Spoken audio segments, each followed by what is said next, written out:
২৬-এর বিধানসভা নির্বাচনের প্রথম দফা ইতিমধ্যেই শেষ হয়েছে। প্রথম দফা শেষ হওয়ার পর একদিকে অমিত শাহ তিনি দাবি করছেন যে ১১০+ আসন, তাতে তারা সাফল্য এনশিওর করেছেন প্রথম দফায় এবং একই ধারা অব্যাহত থাকবে দ্বিতীয় দফার আসনগুলিতেও। অন্যদিকে তৃণমূল কংগ্রেসের তরফ থেকেও দাবি করা হচ্ছে যে তারা ১০০ পার করে গেছেন এই প্রথম দফার ১৫২টি কেন্দ্রে।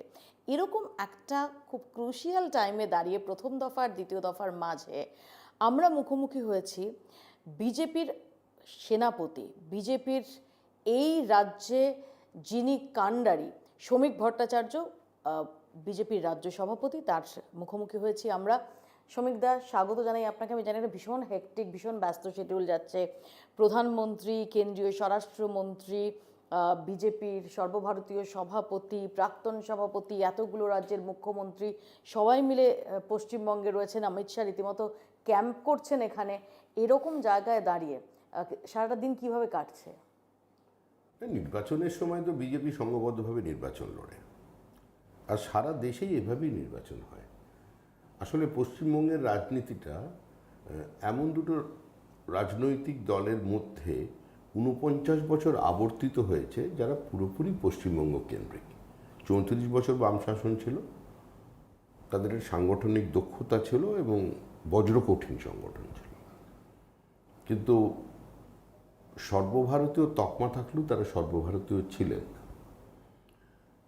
সেখানে বেঙ্গল লাইন, কেরল লাইন চলতো, আর তৃণমূল কংগ্রেস সর্বভারতীয়, কিন্তু তারা পশ্চিমবঙ্গের মধ্যেই সীমাবদ্ধ। আর বিজেপির রাজনৈতিক সংস্কৃতি বা আমাদের সাংগঠনিক সংস্কৃতির মধ্যে এটা আছে যে নির্বাচন সময় ছাড়াও এক রাজ্যের বিজেপি কর্মীরা, তাদের একটা সিস্টেম আছে, তারা অন্য রাজ্যের কর্মীদের বাড়ি গিয়ে থাকেন। এটা একটা প্র্যাকটিস, এটা ছাত্র অবস্থা থেকে শুরু, প্রবাস। তো এইটা আমাদের চলে। তো সেক্ষেত্রে যখন বিজেপি নির্বাচন লড়ে, প্রত্যেকটা দেশের বিজেপি কর্মী এখন কিন্তু তামিলনাড়ু, আসাম, পশ্চিমবঙ্গের নির্বাচন লড়ছে। মানে ফলে তাদের একটা অংশীদারিত্বও থাকে এবং তাদের উপস্থিতিও থাকে। তো সেই হিসেবে আসছেন সবাই। আমাকে প্রথমে একটা কথা বলুন তো সুমিতা, আপনি কি বাংলা মিডিয়াম? আপনি কি বাংলা মিডিয়াম? বাংলা মিডিয়ামে পড়েছি। কেন? তার মানে সম্ভাব্য মুখ্যমন্ত্রী এবং ভূমিপুত্র বিজেপি যদি সরকার করে, তার মধ্যে আপনার নাম। কারণ অমিত শাহ তিনি সেদিন বলেছেন যে তিনি বাংলা মাধ্যমের হবেন। না, অমিত শাহ, আমরা ওই জন্য সিভি গুলো চেক করছি। না, বাংলা মাধ্যম এই ধরনের কোনো বিষয় নয়। কোনো ধরনের প্রতিযোগিতা, কোনো ধরনের দৌড়, কোনো ধরনের পদের কোনো আকাঙ্ক্ষা আমার মধ্যে নেই। এই ধরনের বিতর্ক না তৈরি করাই ভালো। ঘটনা বা দুর্ঘটনা চক্রে আমি এই মুহূর্তে দলের সভাপতি, 40 বছরের বেশি সময় ধরে এই পার্টি করছি। আমার জীবনের একটাই স্বপ্ন যে আমি মৃত্যুর আগে পশ্চিমবঙ্গে শ্যামাপ্রসাদের মাটিতে শ্যামাপ্রসাদের সরকার দেখে যেতে পাই। সেটা যদি এই নির্বাচনে হয় তাহলে সবাই যেরকম খুশি হবে, আমিও খুশি হব। আর এই নির্বাচনে সেটা হয়ে গেছে, এই জন্য আমার সে আনন্দটা আছে। আর যেটা নিয়ে বিতর্ক তৈরি করার হয়তো চেষ্টা করা হচ্ছে যে আমাদের মুখ্যমন্ত্রীর মুখে কে মুখ্যমন্ত্রী হবেন।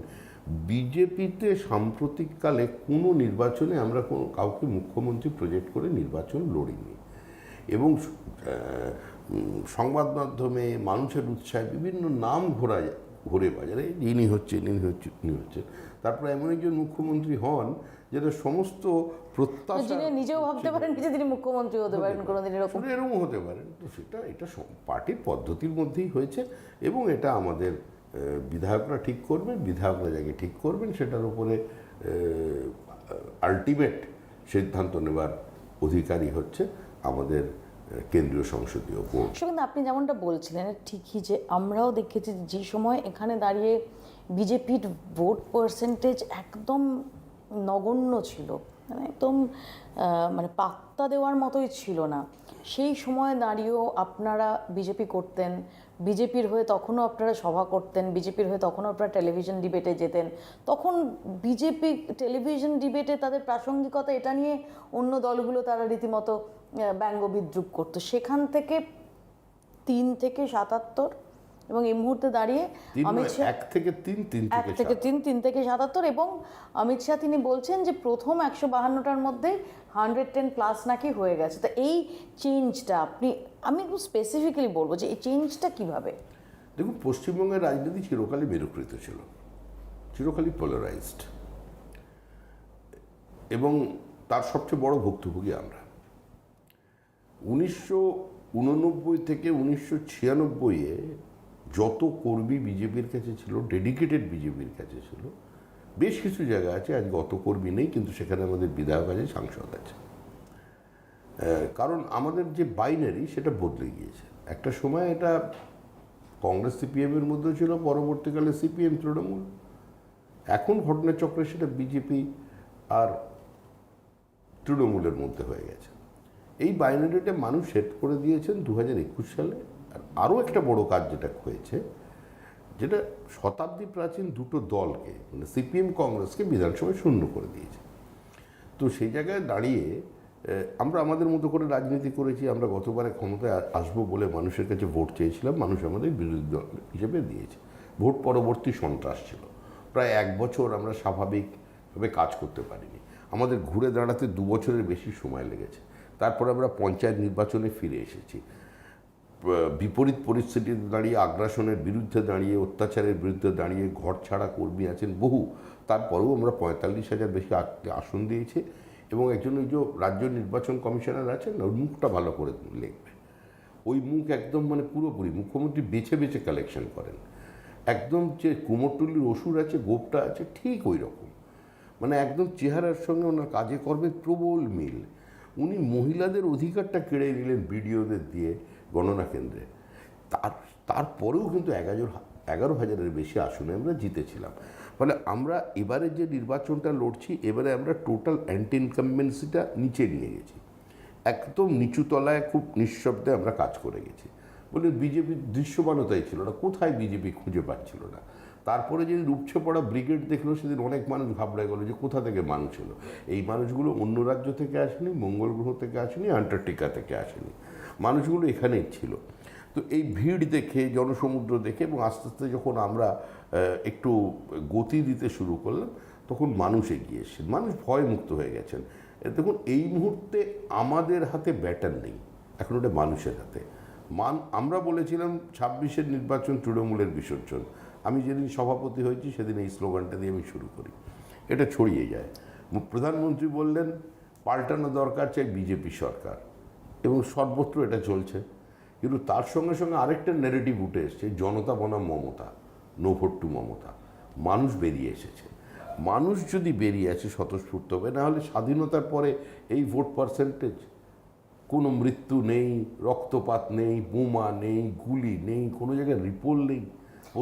এটা যেমন ঠিক যে সত্যি একটা দুটো ইনসিডেন্ট ছাড়া, কুমারগঞ্জ বা নওদা এরকম কিছু ইনসিডেন্ট ছাড়া, বা আসানসোল দক্ষিণ, সত্যি শান্তিপূর্ণ ভোট হয়েছে। আপনি যেমনটা বললেন যে আমরা ভোট হলে যেমন এখানে বোমাবাজি, এখানে সংঘর্ষ, এখানে এটা দেখতে হয়নি। কিন্তু আপনি পার্সেন্টেজের কথা যখন বলছেন, 2-3টে ফ্যাক্টর। এক হচ্ছে যেহেতু SIR এর নাম ডিলিশন হয়েছে, এক তো হচ্ছে যে টোটাল নাম্বারটা নেমে এসেছে, টোটাল ভোটারের সংখ্যা, কাজে পার্সেন্টেজ অটোমেটিক্যালি একটু বাড়ার কথা।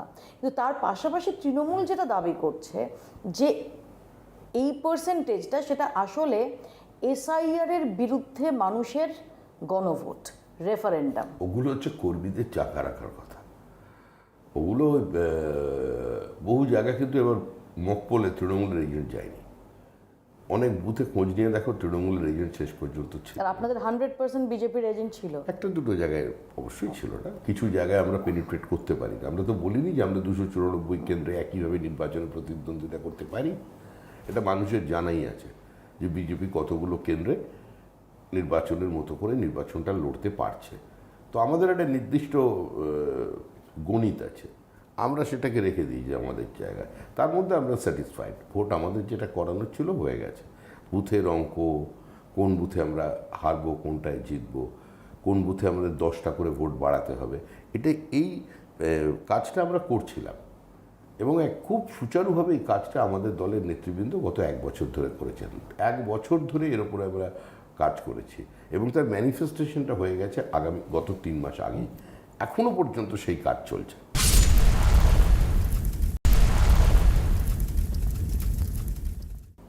তার থেকে ওগুলো কোনো কিছুই কাজ করবে না। আমি তো বলছি, প্রথম দিনেও বলেছি, আজকেও বলছি।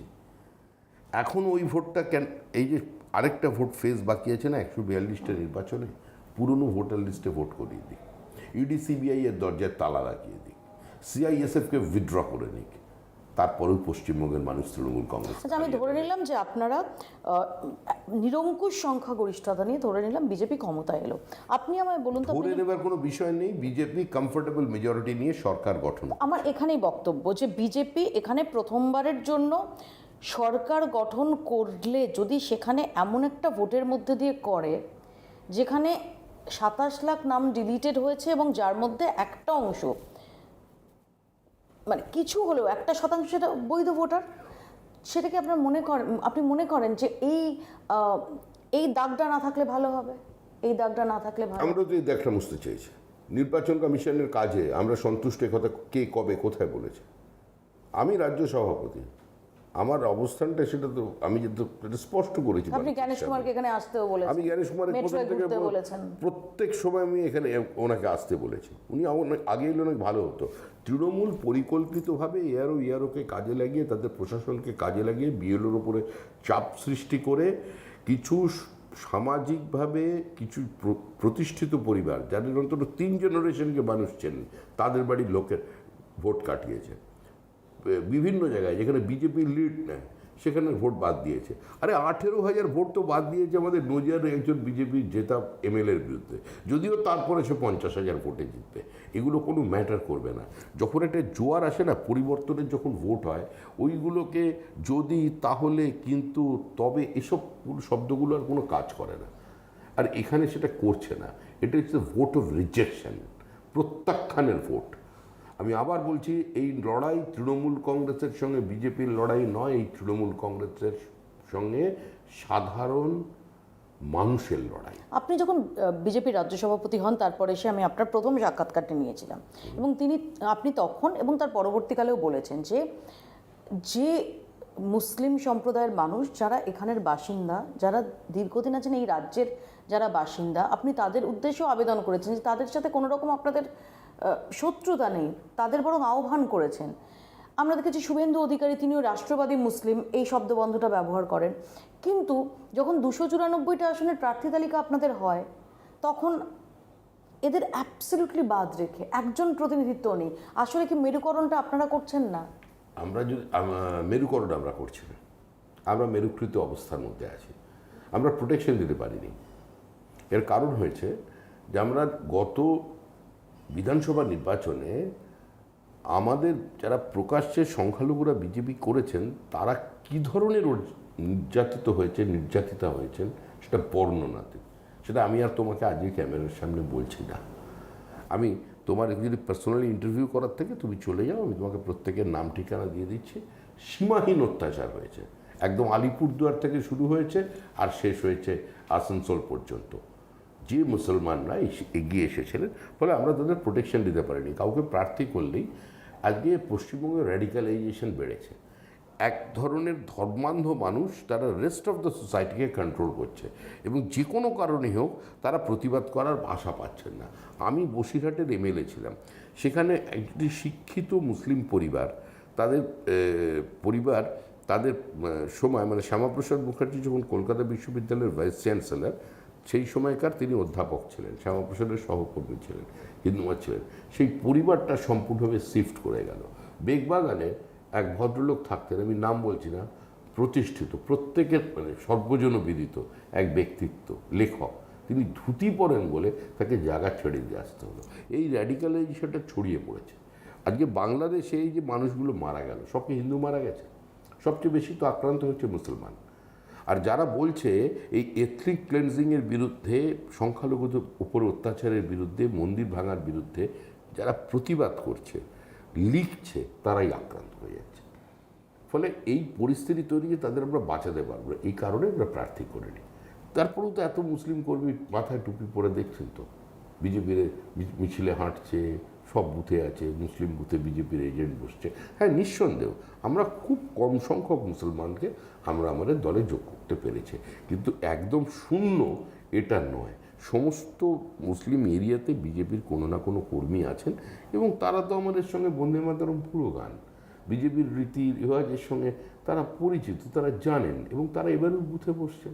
তো সৌমিকদা, আমরা সবাই জানি যে আপনি অত্যন্ত সংস্কৃতি মনস্ক একজন মানুষ, এবং আমরা গত কয়েক মাস ধরে দেখেছি যে বাংলার মনীষীদের নিয়ে, বাংলার সংস্কৃতির ওপর আপনাদের যারা দিল্লি থেকে কেন্দ্রীয় নেতা, যারা প্রধানমন্ত্রী, কেন্দ্রীয় স্বরাষ্ট্রমন্ত্রী সহ, তারা যথেষ্ট গুরুত্ব দিচ্ছেন।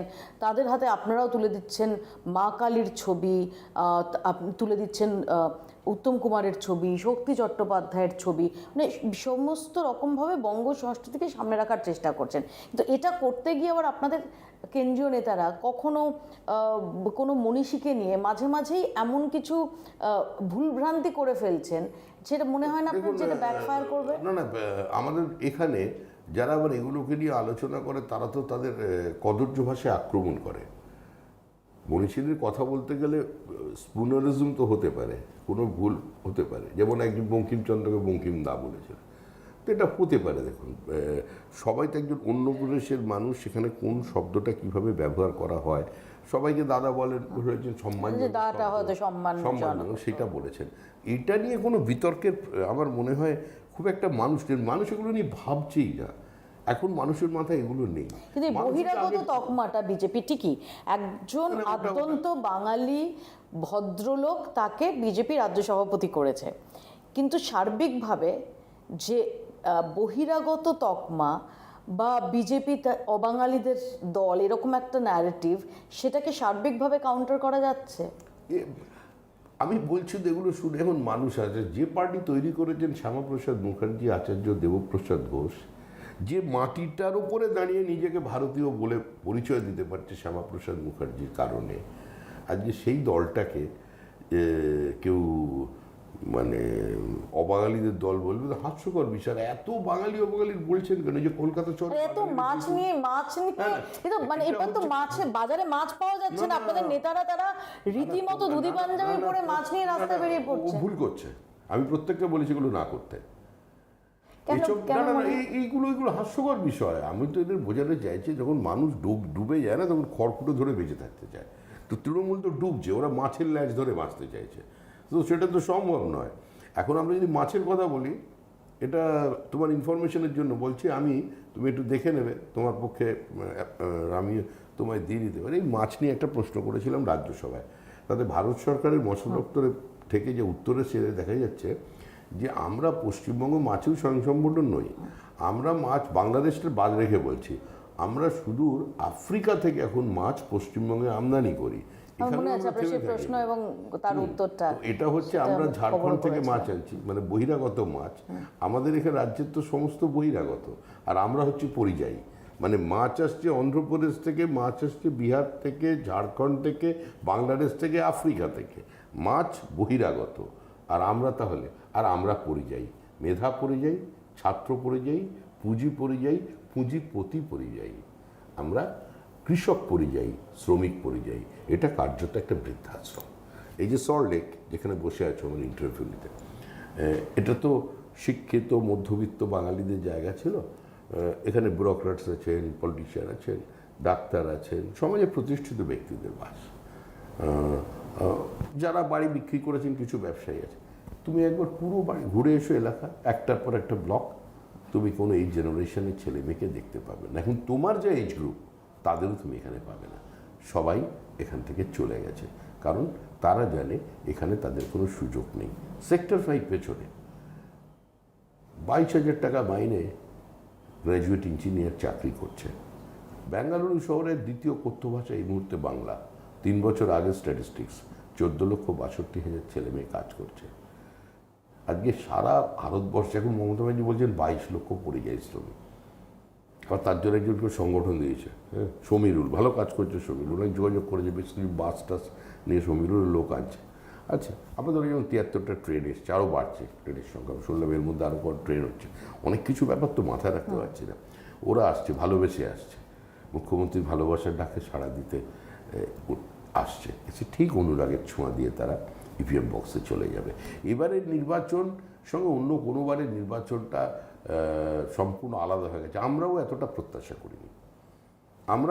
প্রত্যাশা করিনি। একদম ভাবে বলছি যে এই জায়গায় যে পৌঁছতে পারে, যে মানুষ, মহিলারা দাঁড়িয়ে গ্রামে যেখানে ভয়ে মানুষ মুখ খুলতে পারতো না, তটস্থ হয়ে থাকতো, সেখানে লাইনে দাঁড়িয়ে দেখছি তারা ক্যামেরার সামনে বিভিন্ন সাংবাদিকদের বলছেন পরিবর্তনের জন্য ভোট দিচ্ছে। এই দৃশ্য কিন্তু আগে দেখা যায়নি।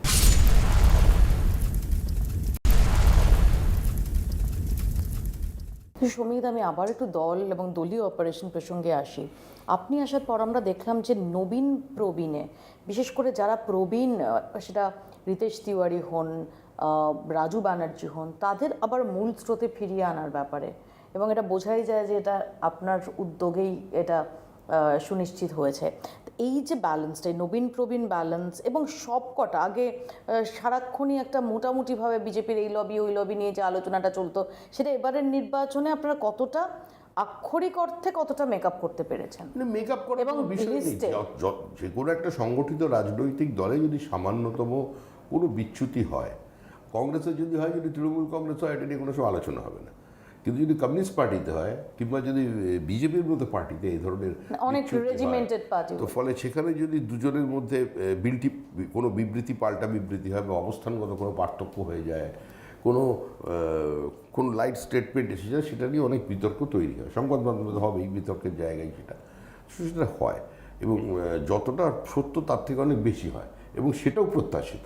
তো সেই জায়গাটা আমরা সেটা এখন নেই, কাটিয়ে উঠতে পেরেছি। আর নতুন পুরনো বলে কিছু নেই আমাদের দলে। আমি প্রথম দিনই বলেছি যে যার হাতে বিজেপির পতাকা সেই বিজেপি, যে অতি সক্রিয় সে হচ্ছে আমাদের এখানে পদাধিকারী। আর যে পতাকা ছাড়া, পদ ছাড়া, মানুষ যাকে রাস্তায় দেখলে নমস্কার করে, বিজেপির কথা জিজ্ঞাসা করে, খোঁজখবর নেয়, সেই নেতা। তো এই প্রসেসে আমরা চলছে, সবাই তো কাজ করছে। আমরা দেখেছি, আর they are all the flesh and blood of the organisation. আমরা দেখেছি যে আপনি কমিউনিস্টদের উদ্দেশ্য, বামেদের উদ্দেশ্যেও আপনি বার্তা দিয়েছেন, কিন্তু রিসেন্টলি আমরা দেখেছি যে বাম বা কংগ্রেস, বিশেষ করে বামেরা খুব প্রবলভাবে, আজকে ইনফ্যাক্ট রাহুল গান্ধী তিনিও এসে ইঙ্গিত করে গেছেন যে তৃণমূল কংগ্রেস এবং বিজেপির সেটিং, যে কারণেই দুর্নীতির অভিযোগ ওঠে, তদন্ত শুরু হয়, কিন্তু সেটা ফাইনালি এন্ড অবধি পৌঁছয় না। আপনার কি কোথাও মনে হয় যে এই ন্যারেটিভটার ওপর ভর করে বাম বা কংগ্রেস তারা আপনাদের কিছুটা ভোট? এই ন্যারেটিভ বহুদিন ধরে ওরা চেষ্টা করেছে, চেষ্টা করতে করতে বিধানসভায় ওরাই শূন্য হয়ে গিয়েছে। মানুষ আর এগুলো নিচ্ছে না। হ্যাঁ, এটা ঠিকই, ইডি সিবিআই এর কাজকর্মের ওপরে মানুষের খুব একটা বেশি আস্থা নেই, তারা বিরক্ত, কিন্তু তারপরেও মানুষ কেন্দ্রীয় সংস্থার এই তদন্তের ওপরে ভরসা রাখেন, ওই সংগঠনগুলোর উপরেই ভরসা রাখেন। এই মুহূর্তে পশ্চিমবঙ্গে গত 3 বছরে যত রাজনৈতিক খুন হয়েছে, তার মধ্যে 99% তৃণমূল কংগ্রেস কর্মী, এবং তার 95% হচ্ছে সংখ্যালঘু, এবং প্রত্যেকটি পরিবারের অভিযোগের তীর হচ্ছে তৃণমূল কংগ্রেসের দিকে, এবং প্রত্যেকেই সিবিআই তদন্ত চাইছে। তাহলে সিবিআই পুরো দফতরটাকেই, সমস্ত ওয়ার্কফোর্সটাকেই পশ্চিমবঙ্গে ডিপ্লয়েড করে দিতে হবে। ইডিকেও তাই করতে হবে, ইনকাম ট্যাক্সকেও তাই করতে হবে। কারণ এত বনেদি বড়লোক এখন তৃণমূলের জমানায় দেখা গেছে যে তাদের মানে যে সম্পত্তি খতিয়ান যদি নিতে হয়, ভাবা যায় না, যারা যেরকম আছেন। তো এই পরিস্থিতির মধ্যে আমরা এসে পড়েছি। এখন এটা তো ক্ষোভ থাকবেই। এই চোর পুলিশ খেলা কতদিন চলবে? ক্ষোভ তো আমাদেরও আছে। এই যে তোমরা আমাদের প্রশ্ন করো, আমাদের উত্তর দিতে হয়, তো এই উত্তর দিতে দিতে আমি ক্লান্ত। সেটা এই বলেছি, ওগুলো দরজায় তালা লাগিয়ে দাও। নতুন সরকার এসে, স্টেটের দুর্নীতি দমন শাখা আছে, তারা ব্যবস্থা করবে। অনেক দিন মানুষ সহ্য করে, এবং মানুষ এটা চায়। এই নিয়ে খুব একটা মানুষ ভাবছে না। মানুষ এই মুহূর্তে যে তৃণমূল চলে যাক, তারপরে যা হোক দেখা যাবে। পরিস্থিতি এই জায়গায় আছে। আর বামেরা যেটা বলছে, বামেদের এই নেগেটিভের কোনো মূল্যই নেই। কারণ বামেরা এখানে বলছে, কংগ্রেস এখানে দাঁড়িয়ে বলছে তৃণমূলের বিরুদ্ধে, ঘুরিয়ে ফিরিয়ে কথা বলছে, সেটিং তত্ত্বের কথা বলছে, ইডি সিবিআই এর তদন্তের গতি কেন স্লথ, এটা বলছে। আবার যখন দিল্লি চলে গেছে, পার্লামেন্টের মধ্যে দাঁড়িয়ে বলছে যে ইডি সিবিআই এর অতি সক্রিয়তার বিরুদ্ধে একসঙ্গে পার্লামেন্ট থেকে ওয়াকআউট করছে। এগুলো শুধু হাস্যকর তত্ত্ব। তো এদের তো পরকীয়া প্রেম তো ঠিক নয়। এদের হচ্ছে মাঝে মধ্যে মানে প্রেমহীন ভালোবাসা টাইপের হয়, আবার বিচ্ছেদ, আবার এসে জোড়া লেগে যায়। তো এটা চলতে পারে না, মানুষ এগুলো নেয় না। নিতে নিতে এটা দেখতে দেখতে মানুষ ক্লান্ত। পশ্চিমবঙ্গের মূল যেটা দরকার, সেটা হচ্ছে রাজনৈতিক এবং ভোট সংস্কৃতির পরিবর্তন। তুমি একটা রাজনৈতিক দল করো, আমি একটা রাজনৈতিক দল করি, সন্ধ্যাবেলা একসঙ্গে বসে আমরা আড্ডা মারব, এইটা এখন নেই। এটা আমি হরিয়ানায় দেখলাম সকালবেলা এই ওর দিকে দৌড়ে যাচ্ছে, ও দৌড়ে যাচ্ছে, মারামারি করছে না, ঠেলাঠেলি নেই, বিরাট হলো। রাত্রিবেলা দেখছি একযোগে পার্টি চলছে কংগ্রেস আর বিজেপি। কিন্তু আমার এখানের প্রশ্ন আছে, আপনি ভোট সংস্কৃতির পরিবর্তন বলছেন, আপনি সবসময় মানে সৌজন্যের রাজনীতির কথা বলেন, কিন্তু একই সঙ্গে যোগী আদিত্যনাথ এসে এখানে বুলডোজারের কথা বলছেন। কেন্দ্রীয় স্বরাষ্ট্রমন্ত্রী অমিত শাহ তিনি বলছেন যে উল্টো করে সিধে করে দেবো। এবার আমি উল্টো করে সিধে তো করতেই হবে কিছু কিছু মানুষকে। অপরাধ এটা কিন্তু শ্রমিক সুলভ না। না না, শ্রমিক সুলভ নয়। আমি যদি বলি কেন করতে হবে, উল্টো করে সোজা করে দিতে হবে, এটা রাজনৈতিক মঞ্চে ভোটের সময় বিভিন্ন ভাষা ব্যবহার হয়, শব্দচয়ন ব্যক্তিগত প্রত্যেকেরই। একটি ছেলে নাম প্রসেনজিৎ দাস, বস্তিবাসী, বিজেপি করেছিল 2021 সালে। মা ছাতু বিক্রি করে আমাদের মানে দমদমের একটি জায়গায়। বাবা প্যারালিটিক, ছেলেটি বিজেপি করার অপরাধে তারই বাড়ির বারান্দায় রাত্রি 2টোর সময় গলায় ফাঁস দিয়ে ঝুলিয়ে দিয়ে গেল, এবং যারা খুন করলো তারাই তার শ্রাদ্ধ শান্তি করলো, কাউকে ঘেঁচতে দিল না আমাদের। যখন আমরা যাবো তাকে দেখতে, তখন অন্য কর্মীরা বলছে ওখানে বসতে থেকে যে আসবেন না দাদা, এলে আমাদের বাড়ি ঘরগুলো ভেঙে দেবে। এই পর্যন্ত শেষ। সিবিআই তদন্ত চলছে। থানা প্রথমে এফআইআর নিতে চায়নি, আত্মহত্যা বলেছিল, এফআইআর নিয়েছে, শেষ পর্যন্ত বাধ্য হয়েছে নিতে, প্রমাণ লোপের কাজ করেছে। এগুলো তো অভিযোগ পাল্টা অভিযোগ হতে পারে, কিন্তু এবার তার মা কোভিডের মানে 3rd ফেজে ভ্যাকসিন নিতে গেছে। সে ভ্যাকসিন কেন নিতে গেছে? বলছে একমাত্র ছেলে মারা গেছে, তার জীবনে কিছু নেই, বাঁচার কোনো ইচ্ছা নেই। ভদ্রমহিলা এই কারণেই ভ্যাকসিন নিতে গেছেন যে তিনি যদি কোভিডে অসুস্থ হন বা মারা যান, তাহলে তার স্বামী যে শয্যাশায়ী সে জল না পেয়ে মারা যাবে, সেটা একজন স্ত্রীর পক্ষে পাপ হবে। এই বোধ থেকে তিনি গিয়ে দাঁড়িয়েছেন ওখানে।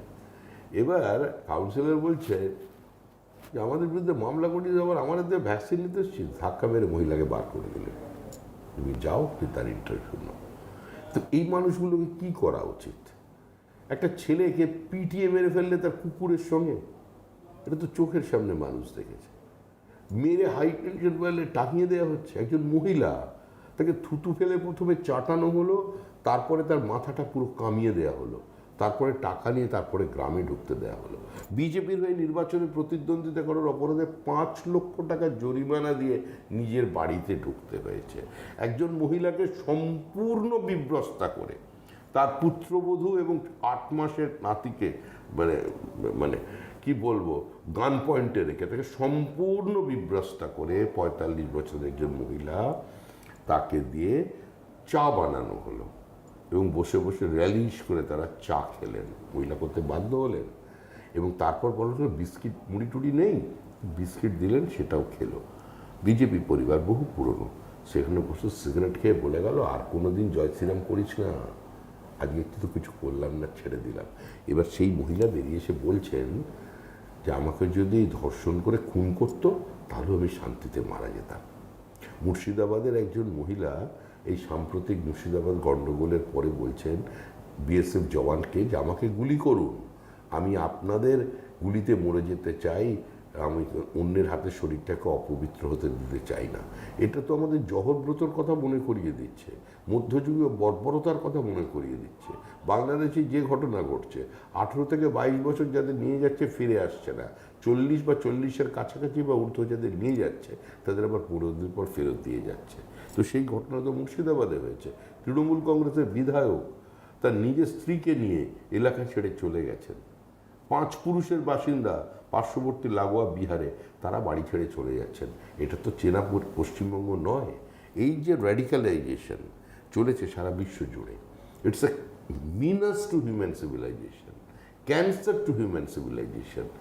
এই যে কিছু মানুষ বলছে সংখ্যা দিয়ে দেশ দখল করবো, এটা সম্ভব নয়। কোনো রিলিজিয়ন কোনো রাষ্ট্রের সিমেন্টিং ফ্যাক্টর হতে পারে না। সেটা যদি হতো তাহলে বাংলাদেশের জন্ম হতো না, তাহলে আরবে 22টা দেশ থাকতো না, তাহলে আমেরিকা ওই প্রত্যেকটা ইসলামিক স্টেটের এয়ার স্পেসকে ব্যবহার করে এসে ইরানের উপরে বোমা বর্ষণ করতে পারে। তো আরএসএসও হিন্দু রাষ্ট্রের কথা বলে।